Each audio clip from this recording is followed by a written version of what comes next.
Well, back on the Range Rover today. I'm going to try something. I've ordered the big original battery that I need, a 664. That's what was in there before. So I'm going to whip the other one out, put a brand new battery in, and then we're going to try and see if there's any drain on it for a start. Then at least we can see if there's any electrical issues somewhere. So first things first, I'm going to quickly change the battery over, but not connect it. Well, first things first, new battery is on. Let's just check the voltage. I'd like to think it's well charged.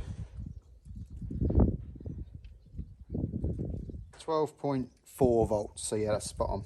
Right, so next I want to check for a drawer, see if there's anything using the battery while nothing's supposed to be, let's say. So all the doors are shut, keys are out of the ignition, the only thing that's open is the bonnet, and there is no bonnet light, so we're all right.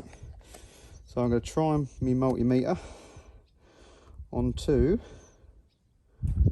on 10 amps. So I'm going to put my positive on the negative wire to the car, and then the negative to the negative of the battery.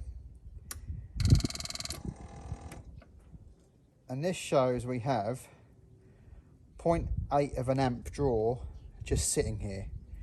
Now really, it should be half that really. So something is using it. The question is what? So what we need to do is get some clips and clip these to the terminals, and we can start pulling fuses and see what happens. So I'll try and do that now. Okay. Let's just tighten it up a bit if we can. Right, so that's on there. So we've got 0.83. Don't know if you can see that. Yes, you can. So I'm going to start pulling fuses out one by one and see which one cuts out the drawer.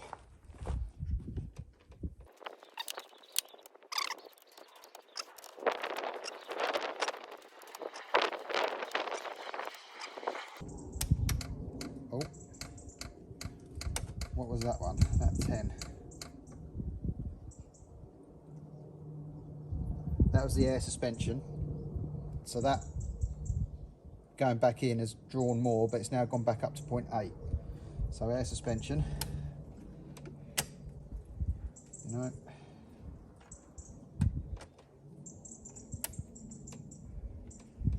Cool. Back down to 6 once I've taken that one out, which is ice symbol, whatever that means. We're at 6 again.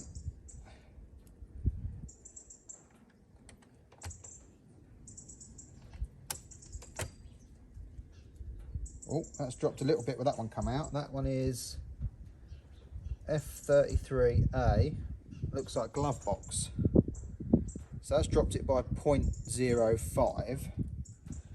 Does it go back up again? Yes, so that's drawing something.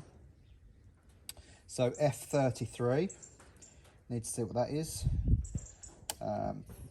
This one, nothing.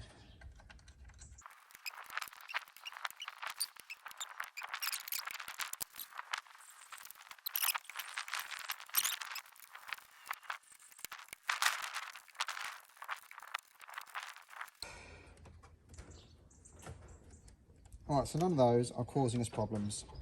The only other place is down under the seat. So,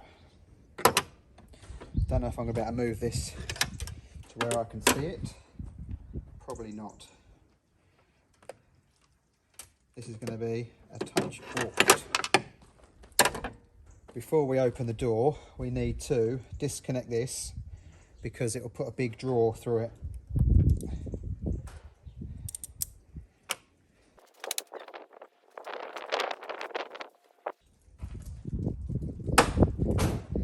The only problem with that is I can't see the door switch.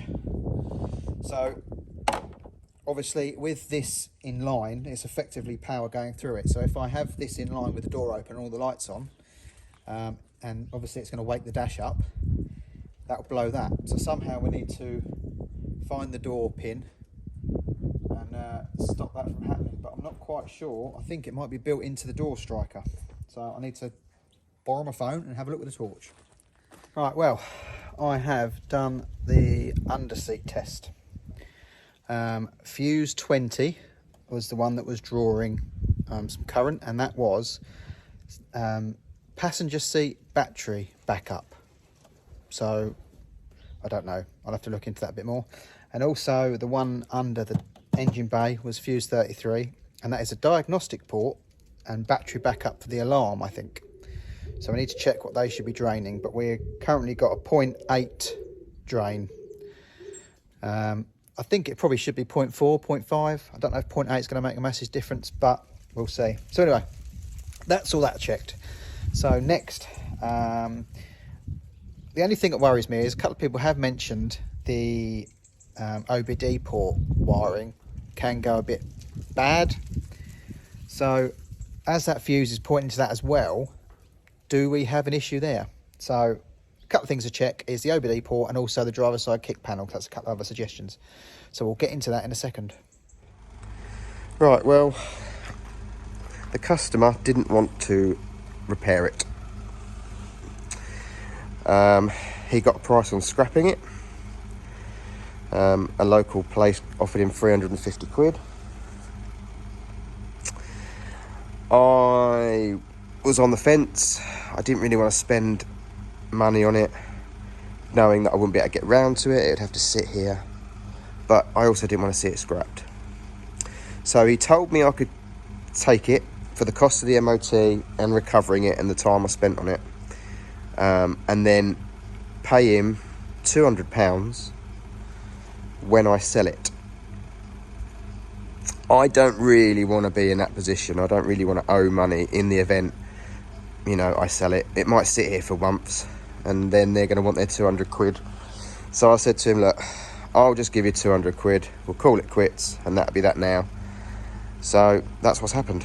So I technically now own this for a couple of hundred quid, plus my time. What do I do with it? Don't really want to break it because it's an early one, being a T. I can't remember when they come out, probably S. But it is a multicolour thing, flip paint, 3-door with this kit on it. There can't be that many of them about, I wouldn't have thought. Now, I fitted this engine in here from an MGF, probably 3 years ago now. The engine's quiet as a mouse. It failed the emissions, but it's got an aftermarket cat on, and it had been sat for a long time. So I think with a bit of, you know, a thrash, it probably would have gone through. So I'm thinking, just for a laugh, chuck a 1.8 turbo in it, reinstate the 4-wheel drive, possibly. We took the prop off because it was noisy. If I can rebuild the prop and put it on, I can't remember if it was the IRD or the prop. I think it was the prop, hence why we took it off. So maybe if I put new bearings and bits and joints on a prop, put that back on. Obviously a 1.8 turbo will fit up to the original gearbox in the car. So we'll have a 1.8 turbo, remap DCU, 200 brake, in a little 3-door Freelander. Could be a giggle. The roof comes off in the summer. I think I might have just talked myself into it. Alright, so what we're going to do, I'm going to put it in the back of the barn for now. I'm not going to worry about it just yet. There's too many other things in front of it. I know I've been trying to clear out, but I couldn't bear to let this one go. I hope you'll all agree. Right, I'm going to put it away and let me know what you think, and I'll, you know, there'll be a video in the future of us cracking on with it. Right, this probably isn't my best angle, so I apologise if I have a good angle. Anyway, the Smart that I've been using daily, the petrol 1 litre Smart. I've been doing some maths. I've now filled it up twice since I've had it. Obviously, first time, filled it to the brim. I've used it, and now I've refilled it. So this time, the second time I've refilled it, I put in 28.11 litres. So divided by 4.54, which is how many litres are in a gallon, we left with 6.19 gallons. Now I've done 312 miles to that 6.19 gallons. So 6.19 gallons divided by the 312 miles gives us just over 50 miles to the gallon. That is with obviously paddle shift. That's automatic downshifting. I shift it up.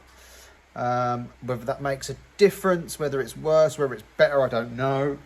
Mine hasn't got the automatic ability. Some of the others have got a button on the side of the gear stick, so you can press that and it'll be full auto, so it'll shift up and down, but mine doesn't. It only shifts down.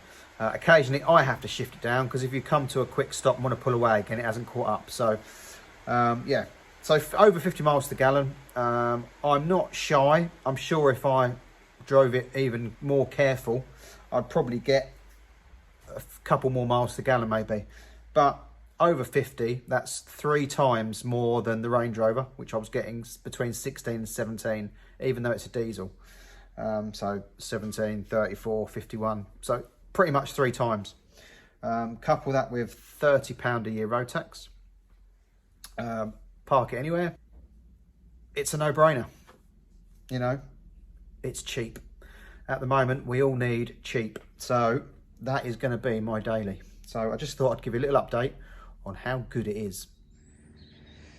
Well, we got this smart back in. Remember, it's the one with the dodgy blower motor. So we're going to start stripping the blower motor out. I'm told I need to have a degree in yoga to get to it. But to make my life a bit easier, I'm going to pull out the centre console. It's just screwed here, up here, there. I've got to take the cup holder out and the same on the other side. So we'll pull that out to start with. And then we'll pull out the carpet this side and the foam insert for the towing bit, and then we'll see what we're left with. Right, centre console is removed, carpet is back, foam insert is out, and hang on, and the fan is just there. So this bit here, so we need to unplug this and then work out how it comes out. So I'm going to stick my head up there, have a little look, and I'll come back and show you once I've worked it out. Right, well, it's out. As you can see there it is missing, and there is a hole.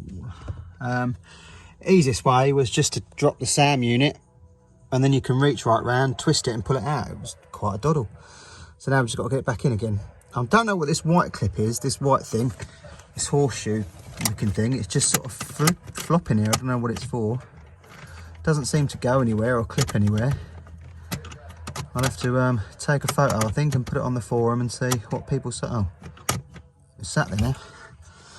Anyway, right, I'll put, oh, hang on. There's the broken one, look. So that would have been the noise, because it was unbalanced, spinning at however many hundreds RPMs. Yeah, so we'll put the new one in now. Right, well, we've put it all back together. And we have